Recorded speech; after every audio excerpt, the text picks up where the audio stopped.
There's a quiet kind of suffering that doesn't look like suffering. It looks like high achievement, clean houses, straight A's, perfect documentation. It looks like control, but underneath it is exhaustion, shame, and the feeling that no matter what you do, it's never enough. Today, we're talking about perfectionism. Not the cute, I'm just type A kind, but the kind that keeps you up at night, rewriting the same sentence or avoiding starting something because you already know it won't be perfect. Perfectionism isn't about wanting things to be good. It's about fearing what will happen if they're not. It's not confidence. It's a survival strategy.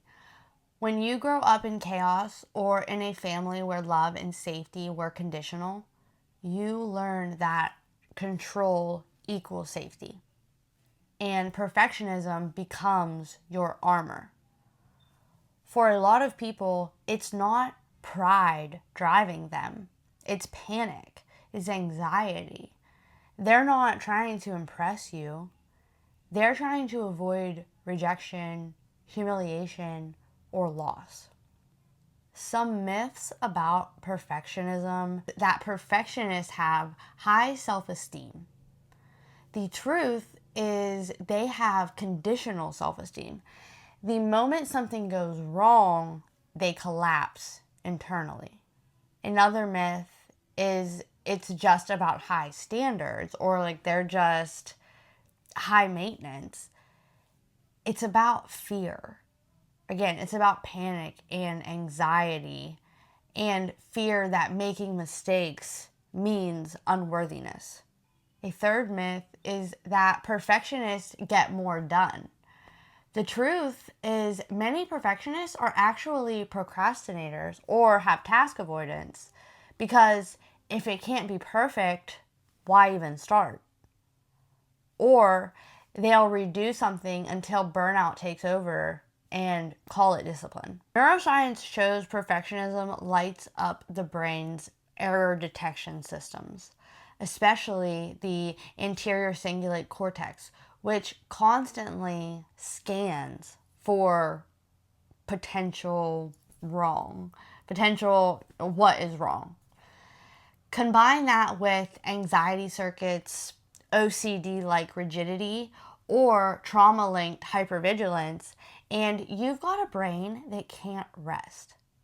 Cognitively, it's full of distortions. All or nothing thinking. If it's not flawless, it's a failure. Catastrophizing, thinking if I mess up, I'll lose everything. And mental filtering, thinking I got 9 compliments and 1 critique, so I failed. It's like tightening a screw to stop a leak. It works for a second until the whole pipe cracks. It can't take the pressure.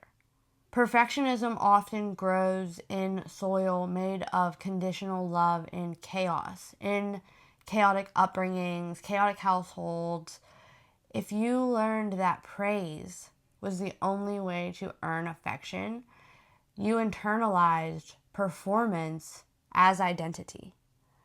If life felt unpredictable, like your parents might have been unstable, or emotions were unsafe, you clung to control wherever you could find it.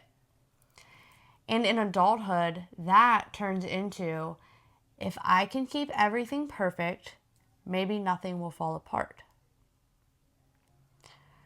Neurodivergent people, especially women, often develop perfectionism as a masking technique.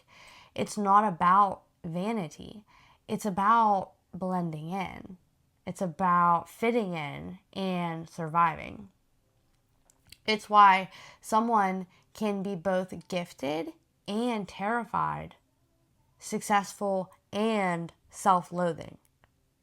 Perfectionism steals joy from process, from the journey. It turns creativity into compliance. It turns learning into failure avoidance. And it tells you that rest is laziness. The cruel joke is that it promises safety, but it delivers isolation. You become so busy maintaining the illusion of fine, of perfect, that nobody ever gets to meet the real, authentic you. Perfectionism doesn't need to be crushed, it needs to be understood. It's a part of you that once kept you safe. It kept you from being overstimulated or kept you from feeling ways that felt unbearable at that time. So it just doesn't know the danger is over.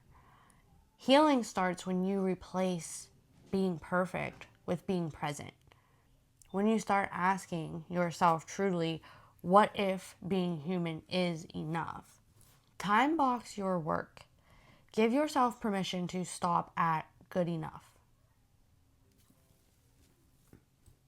Practice compassionate imperfection. Leave a typo in your journal. Don't fix it. Let yourself breathe through the discomfort. Name the fear. It's rarely about the project. It's about worth. And remember Winnicott's good enough principle, which is the healthiest development doesn't come from perfect parents, but good enough ones. That applies to you too. You don't have to be a perfect clinician, parent, partner, or creator. Just good enough and kind. Perfectionism says, if I do everything right, maybe I'll finally feel like I'm enough. But healing says, you were always enough. You just didn't feel safe to believe that. The illusion of control isn't freedom. Letting go is. You're not failing at being perfect.